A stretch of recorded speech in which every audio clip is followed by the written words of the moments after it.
അൻസിബേനെ എനിക്ക് പരിചയം പരീത് പണ്ടാരി എന്ന് പറഞ്ഞുള്ള പടത്തിൻ്റെ ലൊക്കേഷനിൽ വെച്ചിട്ടാണ്. അൻസിബയിൽ എനിക്ക് ഭയങ്കര പ്രത്യേകത തോന്നിയുള്ള കാര്യം എന്ന് പറഞ്ഞിട്ടുണ്ടെങ്കിൽ അതിലെ ക്യാരക്ടർ എൻ്റെ മകളായിട്ടാണ് അൻസിബ അഭിനയിക്കുന്നത്. അതിലെ ക്യാരക്ടർ എന്ന് പറഞ്ഞാൽ ഒട്ടും ഗ്ലാമറസ് അല്ലാത്ത ക്യാരക്ടർ. അവളുടെ സ്കിന്നൊക്കെ ഭയങ്കരമായിട്ട് ടോൺ ഡൗൺ ചെയ്തിട്ടായിരുന്നു അതിൽ അഭിനയിച്ചിട്ടുണ്ടായിരുന്നത്. അൻസിബയിൽ ഭയങ്കര പൊട്ടൻഷ്യൽ ഉള്ള ഒരു ആക്ട്രസ്സാണ്. എൻ്റെ ഒരു ആക്ടിങ്ങിൻ്റെ എക്സ്പീരിയൻസ് വെച്ചിട്ട് എനിക്ക് പറയാൻ പറ്റും അൻസിബ നല്ല ആക്ട്രസ്സാണ്. അൻസിബയ്ക്ക് ഒരു പാട്ട് എപ്പോഴും ഭയങ്കര ഇഷ്ടമാണ്. അത് അൻസിബ ഒരാളെ കാണുമ്പോഴാണ് പാടുക. അങ്ങനെ പാടിയിട്ടുള്ളൊരു പാട്ട് എനിക്ക് നല്ല ഓർമ്മയുണ്ട്. അത് അൻസിബ പാടും. ആരെ കാണുമ്പോൾ ഉള്ള പാട്ടാണെന്നാ പറയുന്നത്.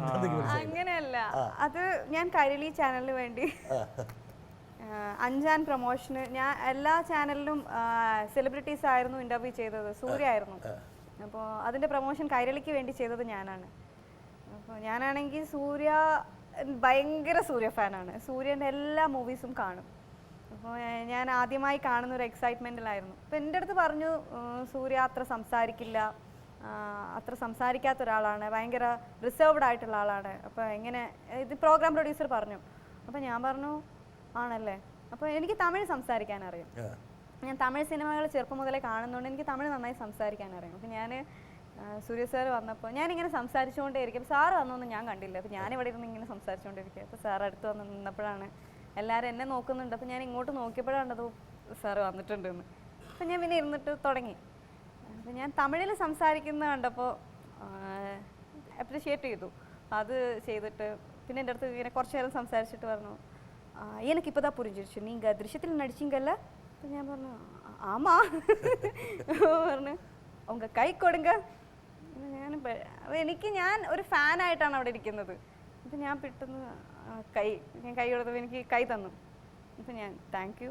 അപ്പോൾ ഞാനൊരു പെൺകുട്ടി, അപ്പോൾ എൻ്റെ അടുത്ത് വേറൊരു കുട്ടി ഇരിക്കുന്നുണ്ട്. അപ്പോൾ അവൾ പറഞ്ഞു എനിക്ക് ഭയങ്കര കുശുമ്പായി, അൻസിബയ്ക്ക് മാത്രം ഷേക്ക് ഹാൻഡ് കൊടുത്തു, എനിക്ക് തന്നില്ല എന്ന് പറഞ്ഞു. അപ്പോൾ ഞാനിങ്ങനെ അവളെങ്ങനെ നോക്കി ഇങ്ങനെ ചിരിക്കുമ്പോൾ പുള്ളി പറഞ്ഞു இல்ல நான் அது அவங்களுக்கு கொடுத்தே ஆகணும், நல்லா பண்ணியிருந்தேன் அந்த படத்தில், நான் ஜோ அப்பா அம்மா எல்லாரும் சேர்ந்து உட்காந்து தான் பார்த்தேன், ரொம்ப பிடிச்சிருக்கு, நல்லா பண்ணியிருக்கீங்கன்னு പറഞ്ഞു. ഇതെല്ലാം കൂടെ കേട്ടപ്പോൾ ഞാൻ അങ്ങോട്ട് പറന്നുപോയി. ഞാൻ പറഞ്ഞു അതിനുശേഷമാണ് പിന്നെ പാട്ട് പാടി തുടങ്ങി. അപ്പം ഞാൻ അങ്ങോട്ട് പറഞ്ഞു സാധാരണ എല്ലാ ഇൻ്റർവ്യൂവിലും നിങ്ങൾ ഒരു പാട്ട് പാടുறீங்களா സാർ അങ്ങനെയല്ലേ ചോദിക്കും. അപ്പം ഞാൻ പറഞ്ഞു സാർ நான் ഇപ്പോൾ ഒരു പാട്ട് പാടിയേ ആകണം, ഞാൻ പാടട്ടുമാ?